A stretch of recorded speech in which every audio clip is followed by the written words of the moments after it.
सत्यनारायण व्रत कथा का पहला अध्याय। एक समय की बात है, नैशिरण्य तीर्थ में शनिकादि 88,000 ऋषियों ने श्री सूत जी से पूछा है, प्रभु, इस कलयुग में वेद विद्या रहित मनुष्यों को प्रभु भक्ति किस प्रकार मिल सकती है तथा उनका उद्धार कैसे होगा।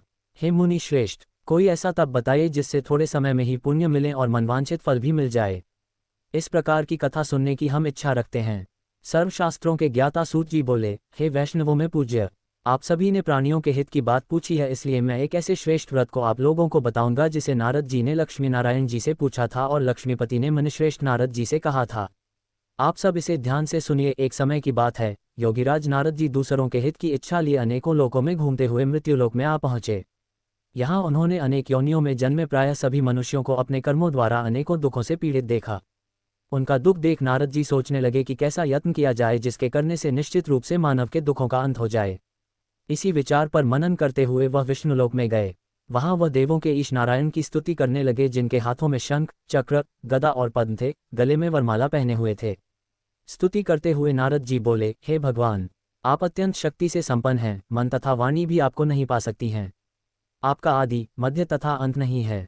निर्गुण स्वरूप सृष्टि के कारण भक्तों के दुख को दूर करने वाले हैं, आपको मेरा नमस्कार है। नारद जी की स्तुति सुन विष्णु भगवान बोले, हे मुनिश्रेष्ठ, आपके मन में क्या बात है? आप किस काम के लिए पधारे हैं? उसे संकोच कहो।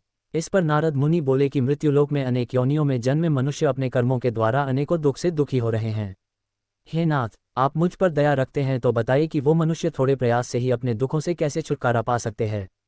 श्रीहरि बोले, हे नारद, मनुष्यों की भलाई के लिए तुमने बहुत अच्छी बात पूछी है।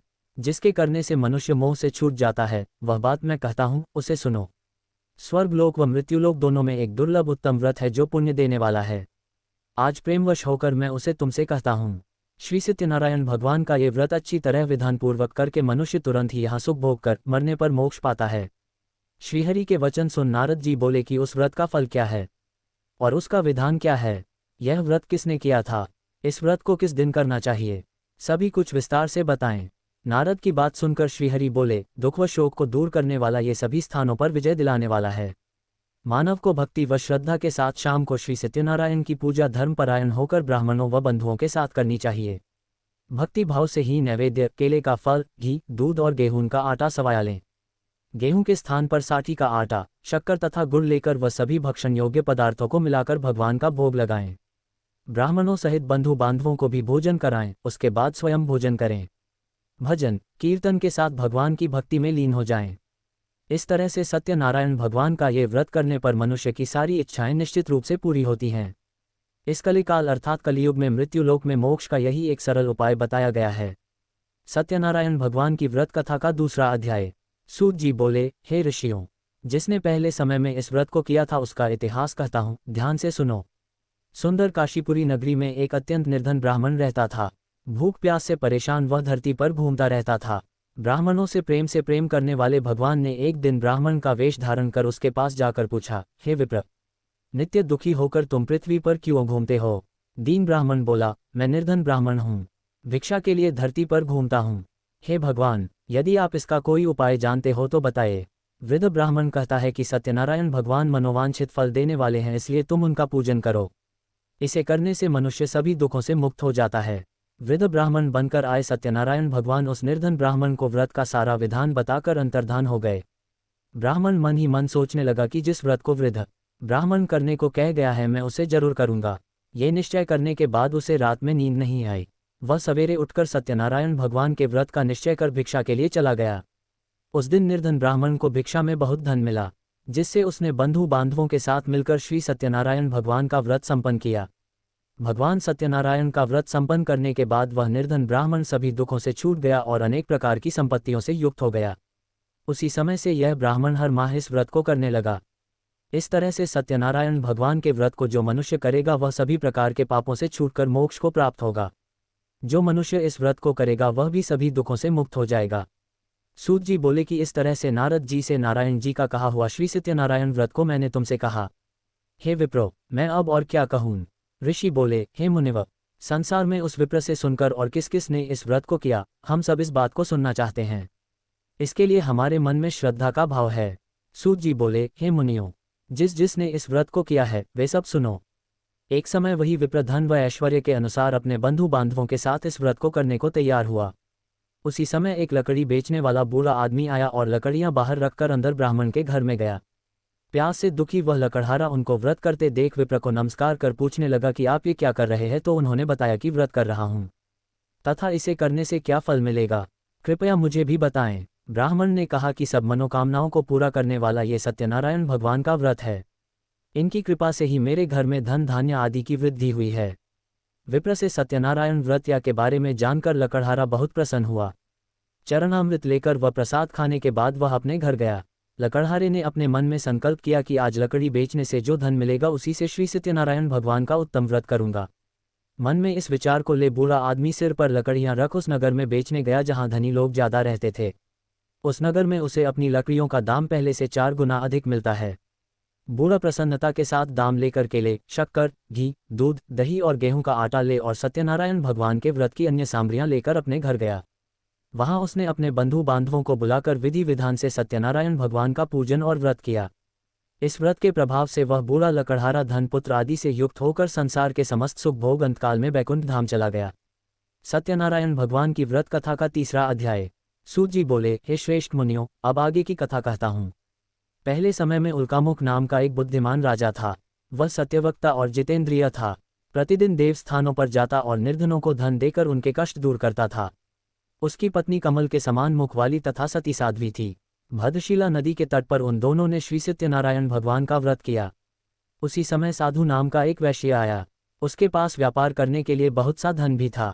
राजा को व्रत करते देखकर वह विनय के साथ पूछने लगा, हे राजन, भक्तिभाव से पूर्ण होकर आप ये क्या कर रहे हैं? मैं सुनने की इच्छा रखता हूं तो आप मुझे बताएं। राजा बोला, हे साधु, अपने बंधु बांधवों के साथ पुत्रादि की प्राप्ति के लिए एक महाशक्तिमान श्री सत्यनारायण भगवान का व्रत व पूजन कर रहा हूँ। राजा के वचन सुन साधु आदर से बोला, हे राजन, मुझे इस व्रत का सारा विधान कहिए। आपके कथनानुसार मैं भी इस व्रत को करूंगा। मेरी भी संतान नहीं है और इस व्रत को करने से निश्चित रूप से मुझे संतान की प्राप्ति होगी। राजा से व्रत का सारा विधान सुन व्यापार से निवृत्त हो वह अपने घर गया। साधु वैश्य ने अपनी पत्नी को संतान देने वाले इस व्रत का वर्णन कह सुनाया और कहा कि जब मेरी संतान होगी तब मैं इस व्रत को करूंगा। साधु ने इस तरह के वचन अपनी पत्नी लीलावती से कहे। एक दिन लीलावती पति के साथ आनंदित हो सांसारिक धर्म में प्रवृत्त होकर सत्यनारायण भगवान की कृपा से गर्भवती हो गई। 10वें महीने में उसके गर्भ से एक सुंदर कन्या ने जन्म लिया। दिनों दिन वह ऐसे बढ़ने लगी जैसे कि शुक्ल पक्ष का चंद्रमा बढ़ता है। माता पिता ने अपनी कन्या का नाम कलावती रखा। एक दिन लीलावती ने मीठे शब्दों में अपने पति को याद दिलाया कि आपने सत्यनारायण भगवान के जिस व्रत को करने का संकल्प किया था उसे करने का समय आ गया है, आप इस व्रत को करिए। साधु बोला कि हे प्रिय, इस व्रत को मैं उसके विवाह पर करूंगा। इस प्रकार अपनी पत्नी को आश्वासन देकर वह नगर को चला गया। कलावती पिता के घर में रह वृद्धि को प्राप्त हो गई। साधु ने एक बार नगर में अपनी कन्या को सखियों के साथ देखा तो तुरंत ही दूत को बुलाया और कहा कि मेरी कन्या के योग्य वर देख कर आओ। साधु की बात सुनकर दूत कंचन नगर में पहुंचा और वहां देखभाल कर लड़की के सुयोग्य वाणिक पुत्र को ले आया।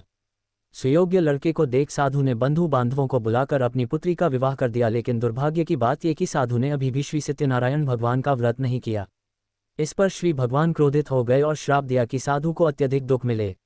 अपने कार्य में कुशल साधु बनिया जमाई को लेकर समुद्र के पास स्थित होकर रत्नासारपुर नगर में गया। वहां जाकर दामाद ससुर दोनों मिलकर चंद्रकेतु राजा के नगर में व्यापार करने लगे। एक दिन भगवान सत्यनारायण की माया से एक चोर राजा का धन चुराकर भाग रहा था। उसने राजा के सिपाहियों को अपना पीछा करते देख चुराया हुआ धन वहां रख दिया जहां साधु अपने जमाई के साथ ठहरा हुआ था।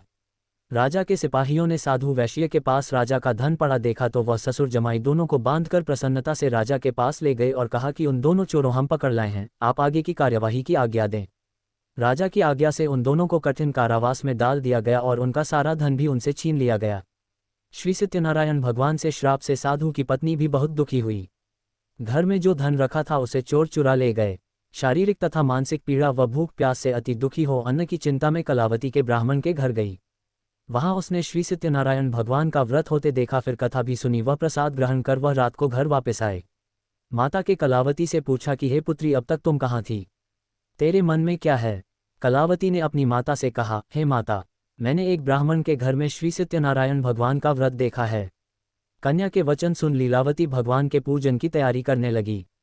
लीलावती ने परिवार व बंधुओं सहित सत्यनारायण भगवान का पूजन किया और उनसे वर मांगा कि मेरे पति तथा जमाई शीघ्र घर आ जाएं। साथ ही यह भी प्रार्थना की कि हम सबका अपराध क्षमा करें। श्री सत्यनारायण भगवान इस व्रत से संतुष्ट हो गए और राजा चंद्रकेतु को सपने में दर्शन दे कहा कि हे राजन, तुम उन दोनों वैश्यों को छोड़ दो और तुमने उनका जो धन लिया है उसे वापस कर दो।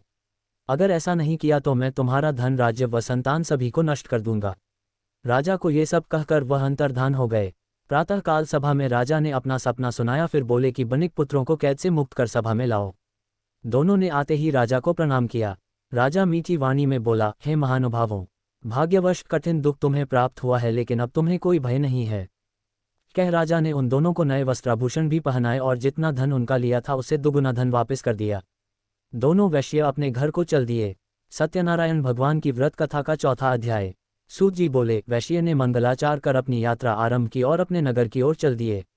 उनके थोड़ी दूर जाने पर एक दंडी वेशधारी श्री सत्यनारायण ने उनसे पूछा, हे साधु, तेरी नाव में क्या है?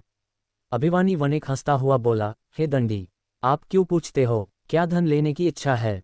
मेरी नाव में तो बेल व पत्ते भरे हुए हैं। वैश्य के कठोर वचन सुन भगवान बोले, तुम्हारा वचन सत्य हो। दंडी ऐसे वचन कह वहां से दूर चले गए। कुछ दूर जाकर समुद्र के किनारे बैठ गए। दंडी के जाने के बाद साधु वैश्य ने नित्य क्रिया के पश्चात नाव को ऊंची उठते देखकर अचंभा माना और नाव में बेल पत्ते आदि देख वह मूर्छित हो जमीन पर गिर पड़ा।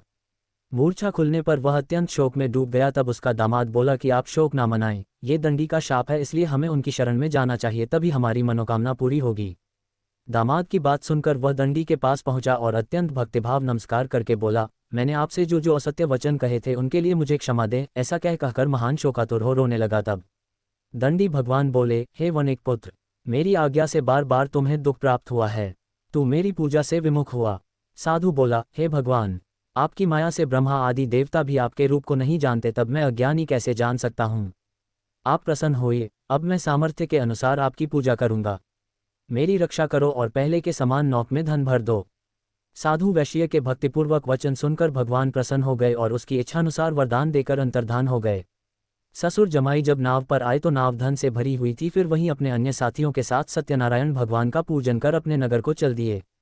जब नगर के नजदीक पहुंचे तो दूत को घर पर खबर करने के लिए भेज दिया। दूत साधु की पत्नी को प्रणाम कर कहता है कि मालिक अपने दामाद सहित नगर के निकट आ गए हैं। दूत की बात सुन साधु की पत्नी लीलावती ने बड़े हर्ष के साथ सत्यनारायण भगवान का पूजन कर अपनी पुत्री कलावती से कहा कि मैं अपने पति के दर्शन को जाती हूँ, तू कार्य पूर्ण कर शीघ्र आ जा। माता के वचन सुन कलावती जल्दी में प्रसाद छोड़ अपने पति के पास चली गई। प्रसाद की अवज्ञा के कारण श्री सत्यनारायण भगवान रुष्ट हो गए और नाव सहित उसके पति को पानी में डुबो दिया। कलावती अपने पति को वहां ना पाकर रोती हुई जमीन पर गिर गई। नौक को डूबा हुआ देख व कन्या को रोता देख साधु दुखी होकर बोला कि हे प्रभु, मुझसे तथा मेरे परिवार से जो भूल हुई है उसे क्षमा करें। साधु के दीन वचन सुनकर श्री सत्यनारायण भगवान प्रसन्न हो गए और आकाशवाणी हुई, हे साधु, तेरी कन्या मेरे प्रसाद को छोड़कर आई है, इसलिए उसका पति अदृश्य हो गया है। यदि वह घर जाकर प्रसाद खाकर लौटती है तो इसे इसका पति अवश्य मिलेगा। ऐसी आकाशवाणी सुन कलावती घर पहुंचकर प्रसाद खाती है और फिर आकर अपने पति के दर्शन करती है। उसके बाद साधु अपने बंधु बांधवों सहित श्री सत्यनारायण भगवान का विधि विधान से पूजन करता है। इस लोक का सुख भोग वह अंत में स्वर्ग जाता है। कथा का 5वां अध्याय। सूत जी बोले, हे ऋषियों, मैं और भी एक कथा सुनाता हूँ, उसे भी ध्यानपूर्वक सुनो। प्रजापालन में लीन तुंगध्वज नाम का एक राजा था। उसने भी भगवान का प्रसाद त्याग कर बहुत ही दुख सहन किया। एक बार वन में जाकर वन्य पशुओं को मारकर वह बड़ के पेड़ के नीचे आया। वहां उसने ग्वालों को भक्ति भाव से अपने बंधुओं सहित सत्यनारायण भगवान का पूजन करते देखा। अभिमानवश राजा ने उन्हें देखकर भी पूजा स्थान में नहीं गया और न ही उसने भगवान को नमस्कार किया। ग्वालों ने राजा को प्रसाद दिया, लेकिन उसने वह प्रसाद नहीं खाया और प्रसाद को वहीं छोड़ वह अपने नगर को चला गया। जब वह नगर में पहुंचा तो वहां सब कुछ तहस नहस हुआ पाया, तो वह शीघ्र ही समझ गया कि यह सब भगवान ने ही किया है। वह दोबारा ग्वालों के पास पहुंचा और विधि पूर्वक पूजा करके प्रसाद खाया तो श्री सत्यनारायण भगवान की कृपा से सब कुछ पहले जैसा हो गया। दीर्घकाल तक सुख भोगने के बाद मरणोपरांत उसे स्वर्गलोक की प्राप्ति हुई। जो मनुष्य परम दुर्लभ इस व्रत को करेगा तो भगवान सत्यनारायण की अनुकंपा से उसे धन धान्य की प्राप्ति होगी। निर्धन धनी हो जाता है और भयमुक्त हो जीवन जीता है।